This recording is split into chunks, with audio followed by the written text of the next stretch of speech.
সাজে পাওনি একে একে সব সাজ। এই যে ছেলে, এই হচ্ছে আজকে আজের ভিডিওর প্রথমটা ডাল দিয়ে শুরু করলাম। কালকের ডাল ছিল সেটাকে একটু ফোটালাম, রাতেও ফুটিয়ে রেখেছিলাম, জানো যে এইভাবেই রাখতে হয় আমাদের। তারপরে কি করলাম, ওই ফুটিয়ে রাখলে সেই ডালটা তো টেস্টটা নষ্টই হয়ে যাবে। তার জন্য একটু ফোড়ন দিয়ে নিলাম, একটু হাতার মধ্যে একটু সর্ষে বেশ গরম করে ফোড়ন দিয়ে নিলাম, জানো তো। আর ছেলেকে পাঠিয়েছি এক জায়গায়, তো দেখা যাক। তো দেখো ডালটা ফুটতে ফুটতেই ছেলে চলে এসছে, আর এই যে বাটি নিয়ে বসে আছি যে গলা স্টোমাক আনবে তারপরে এটা করব। তো বেকার ফাঁকা, ছেলে বলছে মা পাওয়া যায়নি, আর কি করা যাবে। দুপুর সবাইকে, সবাই কেমন আছো? আশা করি ভালো আছো, সুস্থ আছো। আমিও ভালো আছি, সুস্থ আছি তোমাদের ভালোবাসায়। হচ্ছে গণেশ পুজো আজকের। গণপতি বাপ্পা মোরিয়া, মঙ্গল মূর্তি মোরিয়া। বাবা সবার মঙ্গল করো, ভালো রাখো, সুস্থ রাখো, সবাইকে ভালো রাখো, সবার মনের ইচ্ছা যত আছে সমস্ত কিছু পূর্ণ করো। আজকে এখন প্রায় 12:30 বাজে, এখন হচ্ছে ভিডিও শুরু করলাম। তার আগে একটু ডাল ফোড়নের ভিডিও করেছিলাম। আজকে সকাল থেকে আমার শরীর ভালো না, দাঁতে ভীষণ যন্ত্রণা করছে, কথা বলতে পারছি না, এত দাঁতে যন্ত্রণা করছে। দাঁতে কিছু হয়নি, মাড়িটা একটু ফুলেছে কিন্তু ব্যথা করছে। তারপরে খোঁচাখুচি তো আমি করি না, কেন খোঁচাখুচি করলে আমার ভালো লাগে না। আর হচ্ছে ছেলেকে তোমাদের খালি বাটিটা কেন দেখালাম, ছেলে আজকের কত দিন ধরে মাংস মন করছিল, তো মাংস খাওয়া হচ্ছে না। তো বর যেখানে একটা দোকানে কাজ করেছিল সেই দোকানটা চেনাশোনা হয়ে গেছিলো। রবিবার দিনও বলে এসেছিলো যে গলা স্টোমাক বিক্রি হয় না একটু কম দামে, তো ওইটার কথা। তো আজকে সকালেও বলেছিল, তো বললো 11টার দিকে পাঠিও, তো দিয়ে দেবো। তো ছেলে 11টার আগেই গেছে, কিন্তু লোকটার মনে নেই, অন্য কাউকে দিয়ে দিয়েছে। তারপর আবার একটাই যেতে বলেছে। আজকে রান্না করব, ঘরে কিছুই নেই, বুঝেছো তো, মানে শুধু কটা কচু আছে আর কিছু নেই। তো বলো ওইটা করলে খাওয়া হয়ে যাবে সবার। তো মা খালি হাতে বাড়ি এসছে, এখন আবার এই 1টা বাজবে, এখন যাবে। তো দেখা যাক আর পাই কি পায় না। তো সাথে থাকো, দেখতে থাকো কি করছি। হয়তো দাঁতে ব্যথা, বেশি কথা বলতে পারছি না, ব্লগ কতটুকুনি করতে পারবো সেটাও জানি না। তো যতটুকুনি পারবো অবশ্যই চেষ্টা করব। আর আমি তো সবসময় চেষ্টা করি তোমাদের সামনে বড় ব্লগ দেওয়ার। অনেকেই আছে যারা আমাকে প্রতিনিয়ত কমেন্ট করো যে তোমার এত স্ট্রাগল দেখে অনেক কিছু শিখি। কালকেও একটা দিদিভাই কমেন্ট করেছে যে শিবানী তোমার এত স্ট্রাগল দেখে অনেক কিছু শিখি। তো তোমাদের এই মানে এই যে কমেন্ট আমাকে অনেক উৎসাহ দেয়, জানো তো। যখন নিরাশা হয়ে পড়ি, হতাশা হয়ে পড়ি, ভাবি আবার ছেড়ে দেবো, তখন তোমাদের কমেন্টগুলো অনেকটা আমাকে মনের জোরটা বাড়িয়ে দেয়, অনেক বাড়িয়ে দেয়। আর কমেন্ট পড়তে সবারই, আমার তো খুবই ভালো লাগে, কার ভালো লাগে জানি না, রিপ্লাই করতেও ভালো লাগে। তবে হয়তো সাথে না করতে পারলেও মানে একসাথে সব কমেন্টে রিপ্লাই করবো বলে একটু রেখে দিই আর কি, বুঝেছো। সেই জন্য তো তোমাদের কমেন্টগুলো আমার খুব ভালো লাগে। আর তোমরা এইভাবে পাশে থাকো, ভিডিওগুলো লাইক কমেন্ট শেয়ার করো। আগের তুলনায় এখন একটুখানি যাই হোক একটু আধটু ভিউজ হচ্ছে, হয়তো তোমাদের আশীর্বাদ ভালোবাসা থাকলে আর আগামী দিনেও আমারও ভিডিওতে 1500 ভিউজ হবে, সেই আশায় আছি আর কি। তো চলো সাথে থাকো, দেখতে থাকো, আর কথা বলতে থাকি। আর আমার না চোখ মুখগুলো কালি পড়ে যাচ্ছে চিন্তায়। তবে আজকে না ওয়েদারটা রোদ্দুরও আছে, আবার সময় বিশেষ না বড্ড মেঘলাও আছে, দুটো মিলিয়ে মিশিয়ে। তো চলো সাথে থাকো, গরম প্রচুর আজকে। রান্না তো তেমন তোর জন্য নেই, ভেবেছিলাম যা আছে তাই দিয়ে চলে যাবে। আর ওটা যদি ওই স্টোমাক গলাটা যদি পাই সেটা দিয়ে একটুখানি আজ তরকারি করব। আমার অনেক দিন ধরে খেতে ইচ্ছে করছে কষা মাংস, বা ওই যে মাংস যেহেতু পারবো না, এখন অনেক দাম, 200 কত টাকা কিলো। তো এখন আনতে গেলে কষা মাংস খেতে গেলে একটু লাগেও বেশি, আর আলু দিয়ে ঝোল করতে গেলে একটু মানে বেশি মানে হয়ে যায় দুবেলা আর কি। তো আমার তো সচরাচর মতো মানে খেতে পারি না, আমার লিভারের সমস্যা আছে যেহেতু, সেই জন্য বললাম চলো অল্প পয়সা একটু স্টোমাক গলা নিয়ে আসলে তবু ওই মাংসের স্বাদটা একটু মিটবে। ও মা পাঠিয়েছি, এখন আবার ছেলে গেছে। তো ছেলে মানে গেছে যেহেতু, আমি বললাম তৎক্ষণে এই কাজগুলো আমি সেরে নিই, বুঝতে পেরেছো। এই গ্যাসের ঝিকফিকগুলো বাকি ছিল, বললাম চলো সেগুলো মুছে মানে ধুয়ে টুয়ে নিয়ে জল টল ভরে নিই। কখন আবার হুশ করে কারেন্ট চলে যাবে, আবার জল পাবো না, তারপরে আবার মানে সমস্যা হয়ে যাবে, রান্নার জল কোথা থেকে টানবো। আগে রাস্তার পাশে চাপা কল ছিল, এখন তো সেইটাও নেই, কেন এখন প্রায় বাড়িতে সাবমার্সাল। ওদের দরকারই পড়ে না যে মানুষ ট্যাঙ্কিতে জল তুলে রাখলে সেটা দিয়েই তো কাজ হয়। টাইম কলে জল আসলো বা না আসলো, যতদিন এখন তো এই টাইম কলে জলটা ফ্রি, আর কদিন পরে সব বাড়ি কল বসিয়ে যাচ্ছে, সেগুলো মিটারের কল বসবে আর কি, মানে মিটার বসবে। তাও এখনও বসতে এখনও প্রায় 10 বছর কেটে যাবে আর কি। তো যতদিন ফ্রির জল আছে বেড়ে মানে প্রায় বাড়িতে দেখবে কল খোলা, তুমি যতই বলো বা বলবে তোমার কি, তোমার জল, তোমার কল। ও লোকের সঙ্গে ফালতু তক্ক। মানে এটা বোঝে না যে একজন কল বন্ধ রাখলে আর একজন হয়তো একটু জল বেশি পায়, কিন্তু সেটা বোঝে না, সেটা তুমি বোঝাতেও পারবে না। মানুষের নিজের মানে একটা যার ধারণা, ব্যক্তিগত ব্যাপার আর কি। তো সেই জন্যে। আর এখানে দেখো দেখতে পাচ্ছ করছি, তো বর ফোন করলো যে কী গো পেয়েছে, মানে না গো পাইনি, ছেলে আবার একটা সময় গেছে। তো একটা সময় গেছে, আসলে বোঝা যাবে পাবে কি পাবে না। তার মধ্যে অনেকগুলো কাজ থাকে, দেখো ঝরভর ঝরভর করে সকাল থেকে উঠে যে কত কাজ থাকে। যদি রান্নাটা একটু কম থাকে না, সেদিন একটু আরাম পাই আর কি, মানে একটু আধটু হলেও একটু আরাম পাই। আজকে বেশ তুখার রোদ্দুর উঠেছে, আবার সময় সময় আবার একটু থেমেও যাচ্ছে। কিন্তু এই যে একটা হাওয়া বইছে না, এই হাওয়াটা কিন্তু নিম্নচাপের হাওয়া। এই হাওয়াটা দিলেই বোঝা যায় যে বৃষ্টি বৃষ্টি হবে, জানো তো। এই হাওয়াটা হচ্ছে নিম্নচাপের হাওয়া। আমার ছেলে বলছে হ্যাঁ তুমি সব জানো। বলছি হ্যাঁ রে বাবা, এই হাওয়াটাই হচ্ছে নিম্নচাপের হাওয়া। তো চলো ছেলে তো চলে আসুক, তারপর কথা বলি। তো বন্ধুরা, আজকে নিরাশার হতাশার দিনে নিরাশা। এই ও ডিম বড় সাইজে পাওনি, তো আমার ছেলেও বাজার করতে শিখে গেছে আর একটু একটু ফাটা, সেগুলো আমার ছেলে নিয়ে এসছে।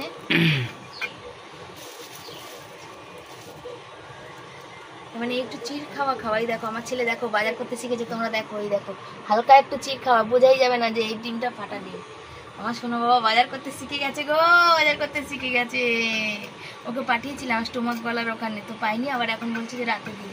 বাবা এই ডিমটা তো বাবা এই সাইজে ছোট, কিন্তু এই ডিমটা এইখানে কোন দিকে ছোট মনে হচ্ছে সাইজ, এটা লম্বায় বড়, সাইজে ছোট, এটা ওগুলো বড়, এটা এবার ওইছে ভাইসে এখানে দিয়েছি বেগুন আলু ডিম একসাথে সিদ্ধ, তার সাথে বসাবো ভাত, আজকে ডিমের ঝোল আর ভাত, আর কিছু না, কিছুই রান্না নেই গো। এই যে চালটা ধুয়ে এনে রেখেছিলাম, ফোনে কথা বলছিলাম, পেঁপেটা সেদ্ধ দেওয়া ভাবলাম, দেখছি কালকে আবার কিছু নেই, থাকবে পেঁপেটা কাল দেখা যাবে। কালকে পেঁপে সেদ্ধ আর কুচুর তরকারি করবো কালকে। দিন এক এক রকমভাবে চলে গেলে। এখন আমাকে একজন বলছিল যে সবজির যা দাম, সবজিতে হাত দেওয়া যাচ্ছে না, সবজি একদম পুরো হাত দিলেই ছেঁকা। কিন্তু কী করা যাবে বলো, এক তরকারি হলেও তো তরকারি করতে হবে, শুধু তো মাছ দিয়ে আর ভাত খাওয়া যায় না। কী করা যাবে, আর কিছু করার নাই। আর ছেলে গেছিলো আনতে, ছেলে এখনও পেলো না, আবার বলেছে রাতের বেলা যদি হয় তো রাতের বেলা এসে নিয়ে যাস। তো আমি রাতের বেলা দিয়ে কি করব বলো তো। তা আমি আর ছেলে একটু ডিম নিয়ে একটু মজা করছিলাম, ছোটো ডিম। তো এগুলো তোমাদের বললাম, তো কি করব বলো, মন মেজাজ খারাপ থাকে, বলে না একটা জিনিস আশা করে বসে আছি, সেই রবিবার থেকে আশা করে বসে আছি, আজকে কি বুধবার হয়ে গেল বলো, দিয়ে এই এতদিন ধরে আশা করে বসে আছি, এবার সেই জিনিসটা খাবো করছি, যদি খেতে না পারি তাহলে মনটা খারাপ হয়ে যায় না। বলে না কপালে না থাকলে ঘি ঠকঠকালে হবেটা কি, আমার কপালেই নেই, তাহলে কি করে হবে। হ্যাঁ, তো ভাবলাম সব চাপের মধ্যে দিয়ে একটুখানি খাই আর কি, মানে ইচ্ছা করছে, বেশ অনেক দিন ধরে ইচ্ছা করছে আর কি। ওই মানে স্টোমাকটা এখন মানে আগে না লোক খেত না, আর এখন স্টোমাকটা দেখবে তুমি বাজারে গেলে পাবেই না, আগে ওইটাই বিক্রি হয়ে যায়। তো বলেছিল দেবে, তো লোকটা নাকি কাউকে দিয়ে দিয়েছে, কোন বৌদি এসেছিলো তাকে দিয়ে দিয়েছে। তাই আমি বলছিলাম যে তুই বাবা, বলছে আমি কি বলবো মা, আমাকে বললো যে এই বেলাও হয়নি, 3টে গলা 2টো স্টোমাক ছিল, ওতে তো আমাদের হবে না মা। বললাম হ্যাঁ ভালো করেছিস আনিসনি। তো কেন ওটাতে আমাদের কি হবে বলো, এক বেলাও হবে না, একজনেরও হবে না, মানে দুজনের কোনো রকম হয়তো ভাগাভাগি করে হবে। থাকবে ও ফোন করেছিল, আমি বললাম তাহলে ডিম নিয়ে আয়, তার জন্য ডিম আনলো। আর ডিমটা নিয়ে তো কীভাবে হাসাহাসি হচ্ছিলো তোমরা তো দেখতেই পেলে। আমরা এইভাবেই না, মানে যত অভাব যাক কষ্ট যাক যাই যাক, আমরা কিন্তু এই পরিবারটা সবসময় এভাবে ইয়ার্কি হাসি মানে এইভাবে থাকতে চাই, জানো তো, সব কষ্টকে দূরে রেখে দিয়ে। এখন বরের মনটা বেশ কিছুদিন ধরে খারাপ, কবে ভালো হবে জানি না। তো দেখা যাক বর কখন আসে, এত দেরি করে মানে এত দেরি করে কাজ ছুটি হয় না, যে আস্তে আস্তে বেলা কত বাজে। যখন বিকালে সবাই চা খায় সেই সময় আমরা ভাত খাই গো, কি বলবো তোমাদের জানো না। কিন্তু কিচ্ছু করার নেই, উপায় থাকলে না কখনোই এই কাজটা মানে করতো না আমার বর, কিন্তু উপায় একদমই নেই। ওর কি কষ্ট হয় না, ওরও তো শরীরে কষ্ট হয় বলো, সেই সকালবেলা 6:30 এরকম বেরোয়, তারপরে বেলা বাড়িতে আসে 4টে 4:30, কতখানি পরিশ্রম। আর এই তো রাজমিস্ত্রি কাজ মানে হাড় ভাঙা খাটুনি আর কি।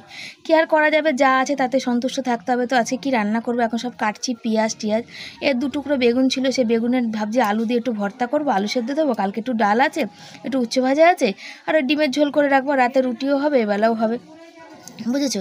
সেই জন্য মানে মেয়েরা চাইলে কত কিছুই না পারে, কিছু হবে না রান্না করতে করতে দেখো কত আইটেম হয়ে গেছে। তো কথায় আছে ডাল আর আলু থাকলে না বাড়িতে, যদি কোনো আত্মীয় আসে বা কোনো মানে কুটুম আসে আর কি, ভরা দুপুরবেলা আসলো তোমার কিছু নেই, কিন্তু ওই ডাল আলু দিয়ে কত কিছু করা যায় জানো, আলুর দম, আলু ভাজা, আলু সিদ্ধ, আলুর পাতুরি, ডাল, অনেক কিছু, অনেক আইটেম আছে জানো তো, যে তুমি যেটা চাইবে, আলু ঘষে তারপরে ওটাকে বড়া করে দাও, অনেক কিছু, তাই দিয়ে কিন্তু মানে ডাল ভাত দিয়ে লোকেও বলবে যে হ্যাঁ কত কত কিছুই না আমার আইটেম সাজিয়ে দিয়েছে। তো ওটা সবই কিছু মানুষের হাত আছে। যা বলেছি না একদিন তোমাদের বলছিলাম যে রান্না এমন একটা জিনিস, যদি দুব্বা ঘাসও রান্না করো না সেটাতেও টেস্ট, মানে সেটাও বেশ ভালো টেস্ট হবে আর কি খেতে, যে দুব্বা ঘাসকেও বেশ তুলে যত্ন করে রান্না করা যায়। তো চলো আমি কি কি কাটলাম, কি রান্না করব সেটা তো আমি তোমাদের মুখে বললাম, তো এক নজর তোমাদের কিন্তু সেটা দেখিয়ে দিই। একে একে সব সাজিয়ে নিয়েছি। দেখো রসুন পেঁয়াজ যাবে ডিমে, আর টমেটোও যাবে ডিমে। এই পেঁয়াজটা খানিকটা যাবে অমলেটে, আর লঙ্কা কুচি খানিকটা যাবে অমলেটে, আর বেগুন একটু সেদ্ধ দিয়েছি, ভাবছি একটু বেগুন দিয়ে আলু দিয়ে একটা ভর্তা মতো বানাবো। আর এই পেঁয়াজ আর এই লঙ্কাটা যাবে আলু ভর্তাতে, শুধু আলু ভর্তা, কালকে একটু ডাল আছে তাতে দেবো। আর এই যে আজকে তো সবজি ফবজি কাটাই নেই, এই যে ডিমের অমলেট আর ছেলের জন্যে আর একটা ছেলে এনেছে, তো দেখা যাক কি হয়। আর এখানে ভাত বসিয়ে দিয়েছি, একদম ফোটেনি ফাটেনি কিচ্ছু হয়নি, 2টো বাজে। আর এখানে ডিম আলু বসানো হয়ে গেছে। মেয়েরা চাইলে কি না পারে না, সংসারটাকে কি সুন্দর করে চালাতে পারে। দেখো 2 টুকরো বেগুন ছিল, 2 টুকরো না মানে বেগুন ভাজা থেকে ছিল, সেটা কানা মতো ছিল, সেই বেগুনটুকুনি ছিল। তো আমার জন্য আমি সেদ্ধই দিয়েছিলাম। তারপরে মনে হলো যে না, আলু তো সেদ্ধ দিয়েছি ডিমের জন্যে, তো চলো ওটাতে একটু বেগুনটা দিয়ে এটা একটু ভর্তা বানিয়ে দিই, আলুটা দিয়ে বেগুনটা দিয়ে। মানে ওটা সেদ্ধ যখন দিলাম তখন হঠাৎ মনে পড়লো এই কথাটা, তার জন্যেই সেদ্ধ দেওয়ার পরে মনে পড়লো। এটা ভেবেছিলাম না কাঁচা পেঁয়াজ দিয়ে মাখবো, মেখে আমি খাবো। তো মা কী সুন্দর একটা আইটেম হয়ে গেল বলো। তাহলে বুদ্ধি খাটিয়ে সংসারে, অভাবের সংসারে যদি বুদ্ধি না খাটানো যায় না, তাহলে আর না খেয়ে থাকতে হবে।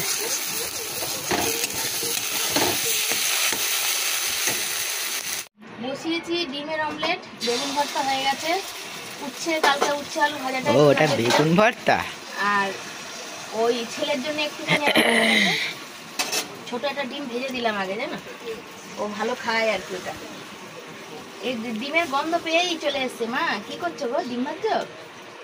একটু পেঁয়াজ বেশি করে দিলাম, অবিনাশ একটু পেঁয়াজটা ভালোবাসে আর কি। ওই ডিমটা কি করবা? কোনটা থাকবে এনেছো, ওটা অসুবিধা রাত্রে ভুজিয়া? না না, একসাথে আমি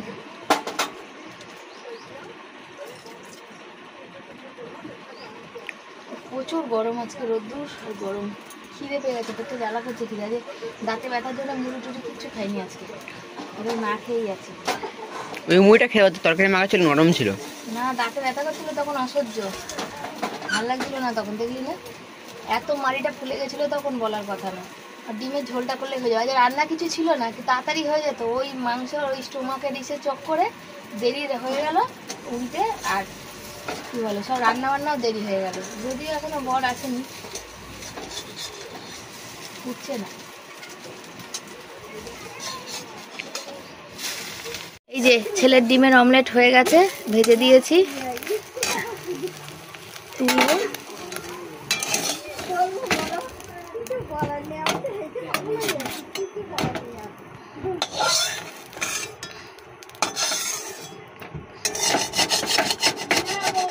এটা হচ্ছে বেগুন ভর্তা। চলো ডিমের ঝোল বসিয়েছি, আর এতটা থাকবে না, ঝোলটা ফুটবে আর কি আলু দিয়ে। তো এই যে ডিমে না যদি আমি হলুদ মাখিয়ে ভাজি তাহলে একদম লাল টুকটুকে হবে, কিন্তু হলুদ মাখিয়ে ভাজিনি, এইখানে গেলেই হলুদ হয়ে যাবে, বুঝেছো। আর এখানে এই যে 4 রকম সব রয়েছে, কালকে উচ্ছে ভাজাটা 3বার ভাজা হয়েছে বলে বেশি হয়ে গেছে।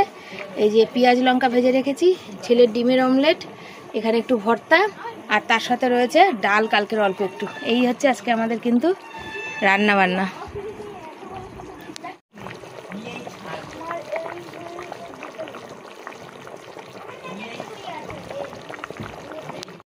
চারটে বাজে, বর আসেনি এখনো, ফোন করলাম এখনো, মানে লেবার ধরে বললো অর্জুনদাকে দিচ্ছি দাঁড়াও, জিজ্ঞাসা করলাম, বললো একটুখানি বাকি আছে।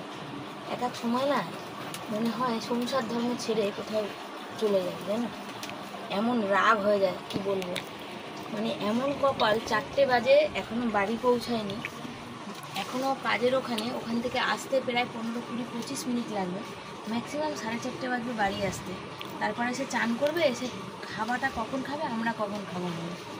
আমি বললাম তো, বলছে তোমরা খেয়ে নাও, তাহলে ওখানে মানুষটা পড়ে আছে, আমি খেয়ে নিতে পারি? তো টাইম হয়ে গেছে, ছেলের আবার পড়া আছে, ছেলেকেই খেতে দিয়ে দিই। তার জন্য এই যে ছেলেকে খেতে দিতে আলু মাখতে বসলাম। এক এক সময় না চোখ ফেটে জল আসে, কিন্তু উপায় নেই, কিচ্ছু করার উপায় নেই। দিন প্রতিনিয়ত মানুষ এত সুযোগে সদ্ব্যবহার করতে পারে বলার কথা নেই। যে অন্য জায়গায় মানে কাজের বাজার খারাপ, অন্য জায়গায় কাজ নেই, বাবাকে বা কি বলবে বলো। বাবা জানে যে মানে আমি যাই বলি যাই করি, যতক্ষণ ইচ্ছা খাটাই কাজ করবেই, বুঝেছো? যতক্ষণ মন করবে ততক্ষণ। রোজ প্রায় বরের সাথে রাগারাগি হয়ে যাচ্ছে, কিন্তু কি ওই যে রাগ করে ছেড়ে আসতে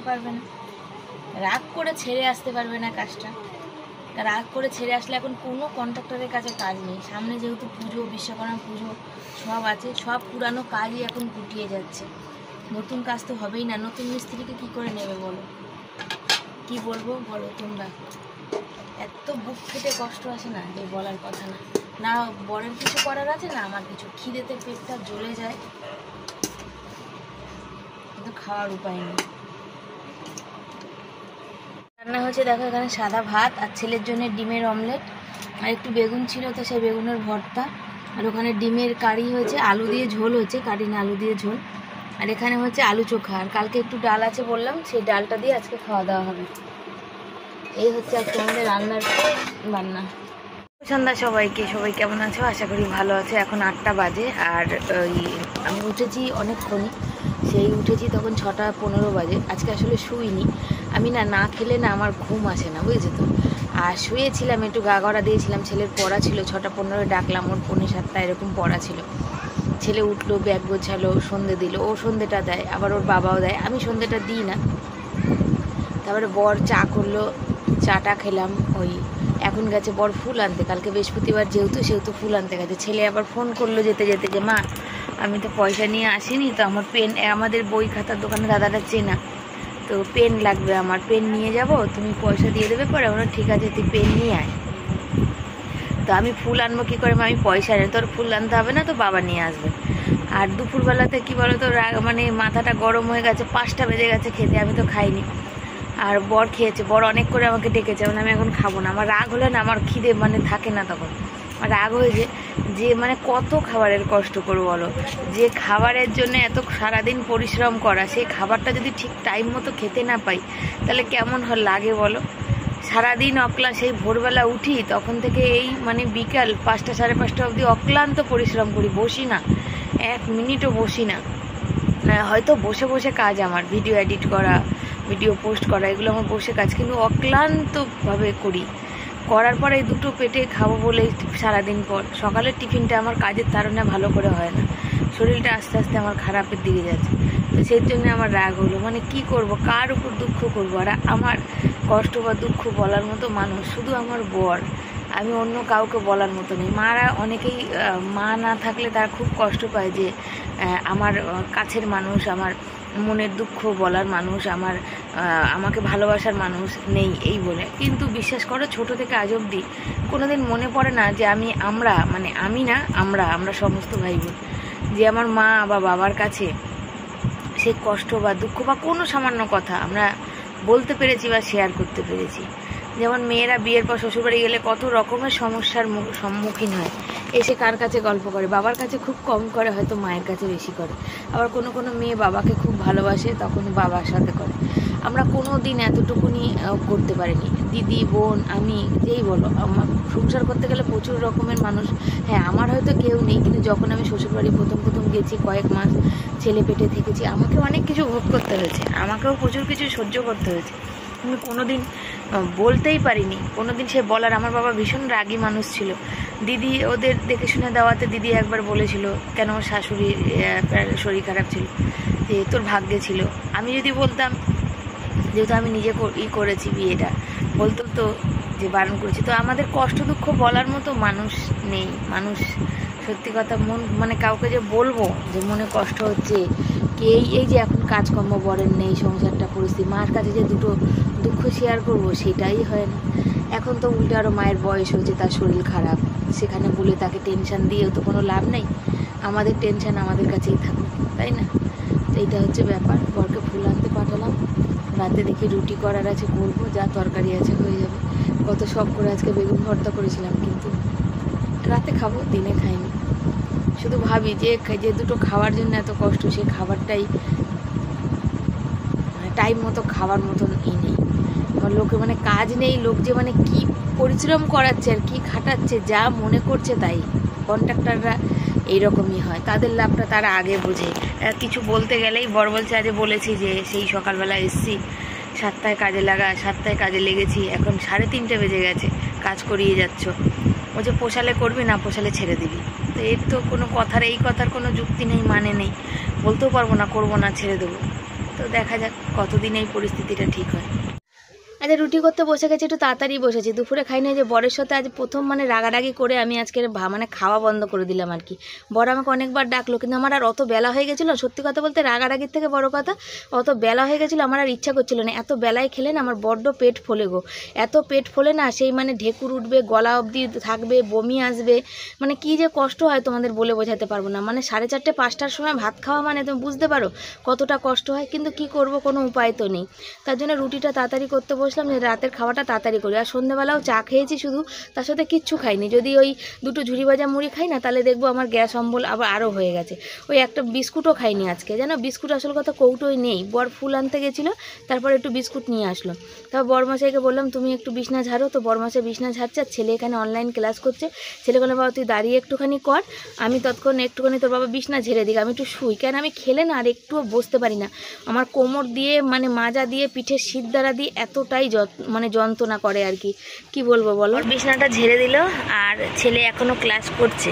তো আজকে যেহেতু দুপুরে খাইনি, আর সন্ধ্যাবেলাও আজকে বিস্কুট টিস্কুট কিছু খাইনি, তো ওই জন্যে ওই কী বলে তাড়াতাড়ি খেয়ে নিলাম। তাও এখন 12টা বাজতে যায়। অন্যদিন ওর ক্লাস শেষ হয় তারপরে খাই, আজকে বললাম আগেই খেয়ে নিই, তার জন্য আগে খেতে নিয়েছি। আর এখন অনলাইন ক্লাস প্রতিদিন হচ্ছে, আর আমি খেয়ে উঠে না একটু দাঁড়িয়ে থাকতে পারি না, শুতেই হয় আমাকে।